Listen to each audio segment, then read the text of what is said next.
Bonjour et bienvenue dans Solipulse, le rendez-vous qui aide les associations à trouver de l'argent. J'espère que vous allez bien, je m'appelle Émilie Jodzi et je suis ravie de vous retrouver. La fin d'année est passée, la campagne de fin d'année est terminée. J'espère que tout s'est très bien passé pour vous et que votre campagne d'appel à dons était à la hauteur de vos espérances si vous en avez fait une. La tentation est très grande de se dire en ce début d'année, on souffle un peu, on relaxe. Et c'est vrai que c'est une bonne chose et c'est tentant, mais il est également extrêmement important de penser aux remerciements de toutes ces personnes qui ont répondu présent à votre appel à dons. Et donc aujourd'hui, je vous propose quelques conseils pour optimiser, si je puis dire, au mieux vos remerciements, sachant que c'est vraiment la base de la fidélisation de vos donateurs pour qu'ensuite ils soient ouverts à vous suivre et à vous redonner dans le futur, voire à vous donner plus dans le futur. Donc déjà, la première chose, c'est si c'est un don par mail, il est extrêmement important d'y répondre immédiatement. Que le don soit fait et que de façon vraiment immédiate, les personnes puissent recevoir un message de remerciement.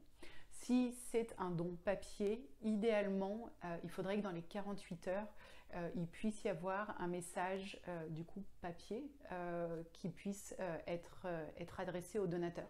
Si jamais vous avez l'adresse mail, vous pouvez essayer un remerciement par mail, mais il y a de fortes chances pour que si la personne vous a fait un don par papier, enfin si je puis dire par chèque ou autre, elle préfère les échanges postaux plutôt que les échanges électroniques.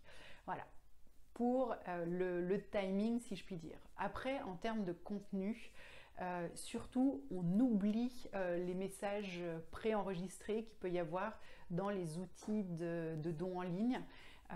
On les efface, on les supprime et on crée un message vraiment personnalisé. Il y a plusieurs actions à mettre en place. La première, c'est de dire merci directement dans l'objet de l'email. C'est extrêmement important. Il faut que l'email soit envoyé par une vraie personne, donc que ce ne soit pas une adresse mail générique, que ce ne soit pas l'adresse contact de votre association, mais bien une vraie personne qui soit derrière, que cette vraie personne signe de son nom le message. Et également, ce qui serait très bien, c'est qu'elle puisse donner ses coordonnées, notamment ses coordonnées téléphoniques, pour que les personnes, vos donateurs, si elles avaient des questions, puissent la contacter. Honnêtement, je ne pense pas qu'il y ait beaucoup de donateurs qui appellent, mais par contre, ça a vraiment un caractère rassurant de se dire si j'ai le moindre problème, si j'ai une question, je sais à qui m'adresser. Donc ça, c'est un point extrêmement important. Si la personne vous a déjà fait plusieurs dons, ça peut être intéressant de lui dire, bah voilà, on vous remercie pour votre 4e don, par exemple, que vous avez fait tel jour d'un montant de X euros. Plus ce sera personnalisé, plus la personne en face pourra se dire ah bah oui, c'est vraiment des remerciements qui me sont adressés à moi, c'est pas les mêmes qui sont adressés à mon voisin, etc. C'est vraiment des remerciements qui me sont adressés à moi.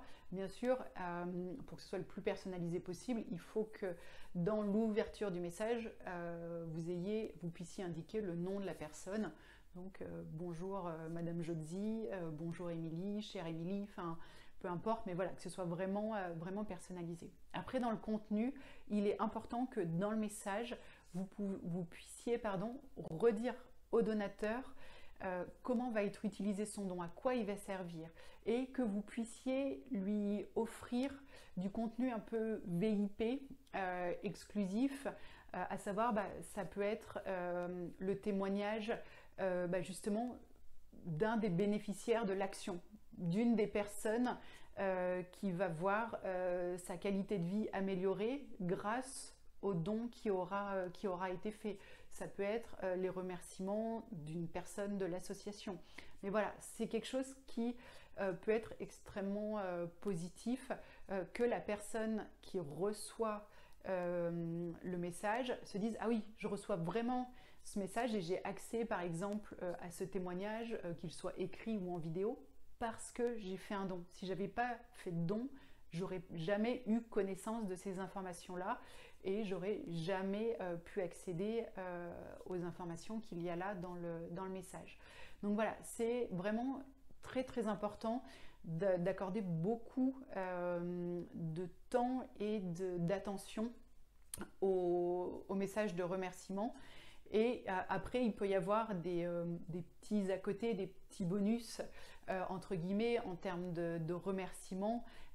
Si vous avez des comptes sur les réseaux sociaux, ça peut être de faire un message où vous listez tous vos donateurs, juste par leur prénom. Et voilà, cette année, l'association remercie et en listant tous les prénoms. Et là, voilà, c'est un petit geste en plus où les donateurs peuvent se dire « Ah, c'est sympa » et en plus, on peut avoir tendance du coup à rechercher son prénom dans la liste et il y a un petit côté valorisant. Il y a un autre point qui peut être intéressant et ce sera le dernier de ce message, c'est vous pouvez célébrer l'anniversaire de donateur de votre donateur, c'est-à-dire un an après son don, vous pouvez lui envoyer un message pour le remercier à nouveau de son action, pour lui présenter tout ce qui s'est fait depuis son dernier don, etc.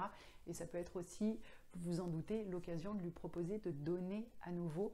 Mais voilà, c'est tous ces éléments-là qui vont vous permettre de solidifier, de consolider les bases avec votre donateur et de vraiment contribuer à sa fidélisation. Donc voilà, j'espère que tous ces éléments-là vous seront utiles, qu'ils vous auront plu. N'hésitez pas à les partager. Si vous avez des questions, des remarques, je vous donne rendez-vous en commentaire. Et sinon, je vous donne rendez-vous la semaine prochaine. D'ici là, prenez soin de vous. À bientôt!